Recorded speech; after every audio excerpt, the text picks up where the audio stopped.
جتنا آپ اللہ پہ ریسرچ کریں گے آپ کی پرسنالٹی اسٹرانگ ہوتی جائے گی اور آپ کا کانفیڈنس کا لیول بڑھتا جائے گا. جتنا آپ لوگوں پہ ریلائی کریں گے نا آپ ویک ہوتے جائیں گے. یہ بات یاد رکھیں. اگر آپ کے ذہن میں یہ پوائنٹ آ گیا نا، ابن تیمیہ نے ایک کتاب لکھی ہے ریلیف فرام ڈسٹریس، kalamullah.com پر کتاب ہے.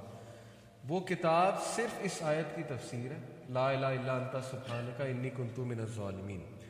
آپ لوگ پڑھیں گے آپ کہیں گے اتنی سخت باتیں، انہوں نے اتنی سخت باتیں کی ہیں.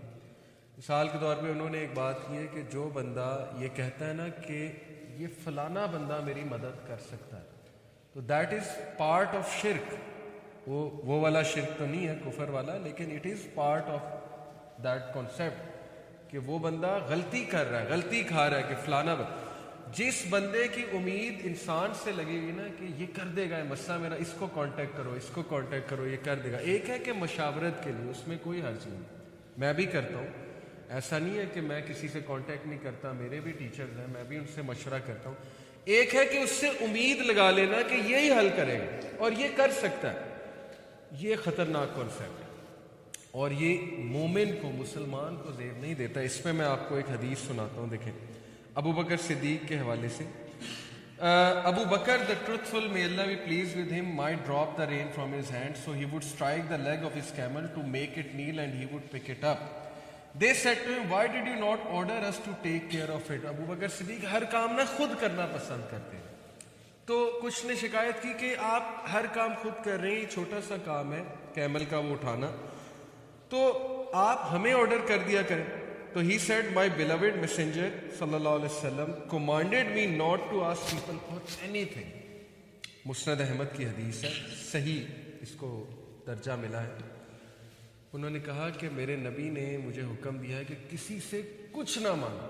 اب یہ ہائیسٹ لیول آف توکل ہے. ٹھیک ہے، میں یہ نہیں کہہ رہا کہ کسی سے کوئی مدد ہم نہیں مانگ سکتے، بالکل مانگ سکتے ہیں. اور جب ظاہر انسان ایک بے بسی کا لیول آ جائے تو مدد چاہیے بھی ہوتی ہے، لیکن یہ لیول آپ صحابہ کا چیک کریں کہ وہ کہہ رہے ہیں کہ نہیں میں نے کسی سے کوئی کام نہیں کرانا ہے، میں نے کوئی بھی مدد مانگنی، میں نے اللہ سے مانگی، اور پھر اللہ ایسے لوگوں کے لیے کافی ہو جائے. دیکھیں اللہ تعالیٰ نے کہا نا، سورہ طلاق کی میں آیت آپ کو سنا دیتا ہوں، چیپٹر نمبر 65 توکل کے اوپر اور تقوی کے اوپر، چیپٹر 65 ورس نمبر 2. اس میں اللہ تعالیٰ کہتا ہے وَمَن يَتَّقِ اللَّهَ يَجْعَل لَّهُ مَخْرَجًا، جو کوئی اللہ کا تقوی اختیار کرے گا تو اللہ ہر مشکل سے اس کے لیے راستہ نکال دے گا. وَيَرْزُقُهُ مِنْ حَيْثُ لَا يَحْتَسِبُ، اور اللہ اسے وہاں سے دے گا کہ اس کا گمان بھی نہیں جا سکتا. وَمَن يَتَوَكَّلْ عَلَى اللَّهِ، توکل آ گیا، جو کوئی اللہ پہ ریلائی کرے گا. ریلائنس کیا ہوتی ہے؟ Complete trust. ریلائنس کا مطلب ہوتا ہے کمپلیٹ ٹرسٹ کر لیا کہ انکویسچنیبل ٹرسٹ ہے مجھے اللہ کی ذات پہ کہ اس نے دینا ہے، بس ہی will take care of my affairs. فہو حسبہ، تو پھر اللہ اس کے لیے کافی ہے. جس نے اللہ پہ توکل کر لیا بس پھر اللہ اس کے لیے کافی ہے. ان اللہ بالغ امری، اللہ تعالیٰ اس کے لیے کافی ہے. قد جعل اللہ لکل شیء قدرا، اللہ اس کے تمام امور سنبھال لے گا. ان اللہ بالغ امری، اللہ اس کا پرپز اکمپلش کرا دے گا، جو مشکل ہے اس کو حل کرا دے گا، اکمپلش کرا دے گا. اللہ has already set for everything at decreed extent, اور اللہ نے ہر چیز کا احاطہ کیے ہوئے ہیں. یہ توکل کی ٹریننگ صحابہ کی، چونکہ ان کا توکل بیسڈ کانفیڈنس تھا تو ان کی پرسنالٹیز آپ دیکھ لیں کیسی. خالد بن ولید کا واقعہ، زہر پینے والا، وہ عام آدمی نہیں کر سکتا. اگر ہم میں سے کسی کو کہیں گے ہم نہیں کریں گے، ہمارے اندر ڈر ہے ہم تو مر جائیں گے، زہر، تو بسم اللہ الذی لا یضر 3 بار پڑھا، زہر پی گئے. وہ بادشاہ منہ دیکھ رہا ہے یہ انہوں نے کیا کیا.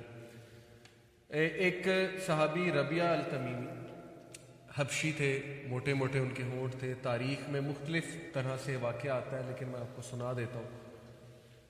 سعد بن ابی وقاص جو کہ اس ٹائم کمانڈر ان چیف تھے پرشیا، کانکسٹ آف پرشیا جو حضرت عمر کے دور میں ہو رہی تھی، تو انہوں نے یزگارد کے خیمے میں اسے بھیجا، ربیعہ التمیمی کو، جو کہ ایک حبشی. آپ دیکھیں کہ لوگ اپنی لکس پہ کانفیڈنس کھو دیتے ہیں. ہمارا معاشرہ ایسا ہے نا، کسی کا رنگ تھوڑا ڈارک ہے اس بیچارے کو ویسے ہی مذاق اڑا کے اس کا کانفیڈنس ہی شیٹر کیا ہوتا ہے، جس کو ہم ہماری پنجابی لینگویج میں جگتے کہتے ہیں. یہ مزاج بن چکا ہے نا، ایک کو پکڑ لیا اس کا چھوٹا قد ہے، ایک کو پکڑ لیا اس کا کالا رنگ ہے یا جو بھی، اس کو بس وہ لتاڑنے لگ جاتے ہیں. تو ہم لوگ اسی پہ غم کرتے رہتے ہیں کہ جی یہ دیکھو میرے پاس یہ نہیں ہے، میرے پاس وہ نہیں ہے. آپ سوچیں کہ وہ حبشی صحابی موٹے موٹے ان کے ہوں اور انہیں سفیر بنا کر بھیجا. یزگار جو ہے اس دور کا آپ کہہ لیں کہ ٹرمپ تھا، یا اس دور کا اوباما تھا، یعنی پرشیا کے کنگ کی طرف بھیجا. اور وہ ان کے ہاتھ میں نیزہ تھا، اور وہ نیزے کو مارتے ہوئے قالین پہ، بڑا مہنگا قالین خیمے میں ظاہر ہے، اس پر مارتے ہوئے جا رہے ہیں.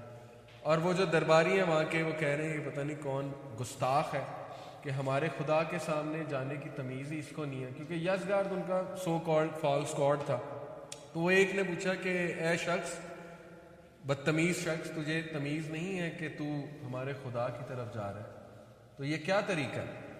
تو ان کے کانفیڈنس کا لیول چیک کریں، ان کے ایکسپریشن چیک کریں. پہلی تو بات، وہ جو وہاں پہ بیٹھے ہوتے ہیں نا لوگ، انہوں نے کہا کہ یار میں نے آج تک کسی حبشی کے چہرے پہ ایسا کانفیڈنس نہیں دیکھا. یہ جو کانفیڈنس مجھے اس کے چہرے پہ نظر آ رہا ہے. تو وہ وہیں سے ان کی سائیکلوجیکل شکست ہو گئی تھی کہ اس کا چہرہ دیکھو، اس کا چہرہ بتا رہا ہے کہ یہ کس کانفیڈنس سے آ رہا ہے.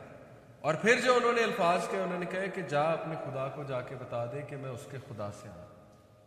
یہ ان کا جواب ہے. دیٹس اٹ، ون لائن جو ہے. تو یہ صحابہ کی پرسنالٹیز کبھی آپ سٹڈی کریں کہ اتنا کانفیڈنس ان میں کہاں سے گیا تھا. جلیبیب کی کیس سٹڈی ہے. جلیبیب ایک صحابی تھے جو تھوڑا سا ڈیفارمڈ تھے، ہنچ بیک جیسے ہوتا ہے نا، کمر تھوڑی سی اس طرح سے ہوتی ہے. اور جلیبیب کا مطلب ہی ہوتا ہے دا ریپلسو ون، دی اگلی ون. ان کا نام ہی جلیبیب تھا کہ دیکھنے کا دل نہیں کرتا تھا. اللہ معاف کرے، یہ ہم تو صحابہ کی گستاخی کبھی نہیں کر سکتے، لیکن نام ہی یہ پڑ گیا ان کا. اور ہمارے لیے تو ایک ایک صحابی، چاہے وہ جس بھی لیول کے صحابی ہیں، تو ہم تو ان کی مٹی کے برابر بھی نہیں ہو سکتے. جو جوتے پہ لگی مٹی ہے اس کے برابر بھی نہیں ہو سکتے. تو بہرحال ان کا نام ہی یہ تھا. تو ان کی آپ کیس اسٹڈی دیکھ لیں. اسلام قبول کیا، پروفٹ صلی اللہ علیہ وسلم کی محفل میں بیٹھتے تھے، اللہ کا تعارف ہو گیا انہیں، اللہ کی معرفت ہو گئی، ایک ویژن مل گیا، پرپس مل گیا. رسول اللہ صلی اللہ علیہ وسلم کی باتیں دل میں بیٹھ گئیں کہ اللہ تعالیٰ شکل کو نہیں دیکھتا، اللہ تعالیٰ دل کو دیکھتا. اگر کسی چیز کو ٹارگٹ کرنا ہے تو کائنڈنس کو ٹارگٹ کرو، نیک بننے کو ٹارگٹ کرو، پرہیزگاری کو ٹارگٹ کرو. یہ کن چکروں میں پڑے ہوئے؟ دنیا کو ٹارگٹ بنایا ہوا ہے کہ میں نے یہ کرنا ہے، وہ کرنا ہے، اس سے مجھ میں کانفیڈنس آ جائے گا، یہ ہو جائے گا، وہ ہو جائے گا. اور تاریخ گواہ ہے کہ وہ صحابی جس کا قد بھی چھوٹا تھا، اس کی شادی بھی کرائی رسول اللہ نے. پورا واقعہ ہے، آپ سن سکتے ہیں یوٹیوب پہ. جلیبیب بہت کامن واقعہ ہے. نہ صرف شادی کرائی، وہ صحابی جہاد کرنے بھی چلا گیا اور کہا کہ میں اپنے نبی کو کیوں نہ ان کو سپورٹ کرنے جاؤں. شہید ہو جاتے ہیں وہاں جہاد کے موقع پہ. اور 9 کفار کو غالباً یا 11 کو، مجھے بھی فگر بھول رہا ہے، ان کو مارتے ہیں، قتل کرتے ہیں، کیونکہ دشمن ہے. ظاہر ہے جب بیٹل فیلڈ میں ہے تو قتل تو کرنا پڑے گا. تو یہ کیسے کانفیڈنس آ جاتا ہے؟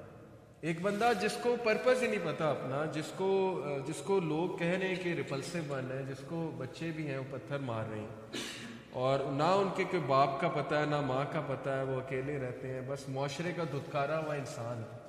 وہ انسان تلوار اٹھا لیتا ہے، جہاد کرنے پہنچ جاتا ہے، اور کتنے جو ہے وہ دشمنوں کو مار آتا ہے. اور اس کے بعد اس کا کانفیڈنس لیول آپ دیکھیں، ان کی باتیں دیکھیں. یہ مثالیں اس لیے ہیں کہ یو ہیو ٹو انڈرسٹینڈ کہ اگر آپ اللہ کو ایکویشن سے نکالیں گے، اپنے آپ کو آل ان آل سمجھیں گے، تو یہ ڈپریشن میں آپ کو لے جائے گا. یہ کانسیپٹ، یہ سیلف ریلائنس والا جو کانسیپٹ ہے، یہ ویسٹ کی طرف سے آ رہا ہے. کیونکہ ویسٹ کے پاس کچھ ہے نہیں، مذہب نہیں ہے ان کے پاس فلسفی نہیں ہے لائف کی، کیونکہ کرسچینٹی نے نہیں کچھ انہیں دیا، سیدھی سی بات ہے. لیکن ہمارے پاس جو اللہ سبحانہ و تعالیٰ کا کانسیپٹ ہے، اس کو پکڑ لیں. اوکے، اللہ تمام امور سنبھال لے گا. اچھا.